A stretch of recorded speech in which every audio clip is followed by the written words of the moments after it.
ఈరోజే డౌట్నెట్ యాప్ని డౌన్లోడ్ చేసుకోండి. డౌట్నెట్ మీ 6వ తరగతి నుండి 12వ తరగతి వరకు గణితం, భౌతిక శాస్త్రం, రసాయన శాస్త్రం మరియు జీవశాస్త్రం సంబంధించిన అన్ని సందేహాలను కలిగి ఉంటుంది. వాటి సొల్యూషన్ని తెలుగులో చూడవచ్చు. మీ ప్రశ్న యొక్క ఫోటోని క్లిక్ చేయండి, క్రాప్ చేయండి మరియు తక్షణ వీడియో సొల్యూషన్ని పొందండి. ఇలాంటి మరిన్ని వీడియోలను చూడటానికి మా Doubtnut Telugu YouTube channel subscribe అవ్వండి. Hello students, question చూద్దాం. So question చూస్తే a tube that is 1 meter long is closed at one end and open at the other end. Okay, a stretched wire is placed near the open end like this. Okay, the wire is 0.3 meters long and has a mass of 0.01 kg అని చెప్పేసి అన్నాడు. Okay, and it is held fixed at both ends and it vibrates in its fundamental mode అని చెప్పేసి అన్నాడు అనమాట.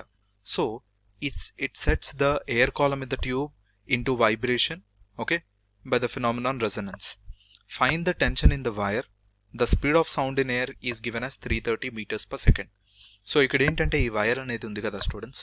Okay, so firstly ఈ wire ఏదైతే ఉందో సో దాని లెంత్ వచ్చేసి 0.3 meters long. So L wire 0.3 meters long. దాని మాస్ వచ్చేసి 0.01 kg. Okay, 0.01 kg. So mu value that is m/l ఒకవేళ చేసినట్లయితే 0.01 బై 0.03. ఓకే, సో ఆ వాల్యూ నాకు 1/30 వస్తుంది. Okay, so 1/30 kg per meter అని చెప్పేసి అనుకుందాం. Okay, then it is held fixed at both ends and vibrate in it's fundamental frequency. So దీంట్లో some tension T అనేది ఉంది which is unknown. We need to find that particular tension. Okay, అప్పుడు ఇది దాని fundamental మోడ్లో vibrate అవుతుంది. Fundamental మోడ్లో vibrate అవుతుంది such that its frequency is f. f value will be given by 1/12 into v value. v అంటే velocity of wave in this particular string. So it is given by √T/mu అనమాట. Okay, so ఇందులో t value కావాలి. అయితే ఈ particular string అనేది vibrate అవ్వడం వల్ల, ఈ వైర్ వైబ్రేట్ అవ్వడం వల్ల ఈ particular closed pipe, okay, so this is a closed pipe. So ఈ క్లోజ్డ్ పైప్ లోపల ఉన్న ఎయిర్ కాలమ్ అనేది మనకి వైబ్రేషన్లోకి సెట్ అయిందనమాట. ఎలా? By means of the phenomenon called resonance. So resonance అంటే నథింగ్ బట్ దీని ఫ్రీక్వెన్సీ ఎఫ్ అనుకోండి. So this also will have a frequency F, అంటే the fundamental frequency of closed pipe. Okay, so fundamental frequency of closed pipe, fundamental frequency of closed pipe ఏదైతే ఉందో so it will be given by the formula f1 is equals to v/4 into, so దీని length వచ్చేసి నేను LC అనుకుంటే LC. Okay, ఇక్కడ v అంటే velocity of sound.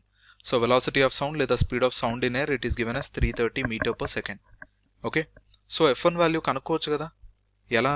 మనకి vs value ఉంది 330 అని చెప్పేసి బై 4 ఇంటూ LC, ఆ క్లోజ్డ్ పైప్ ఏదైతే ఉందో అది 1 మీటర్ లాంగ్ అని చెప్పేసి అన్నాడు.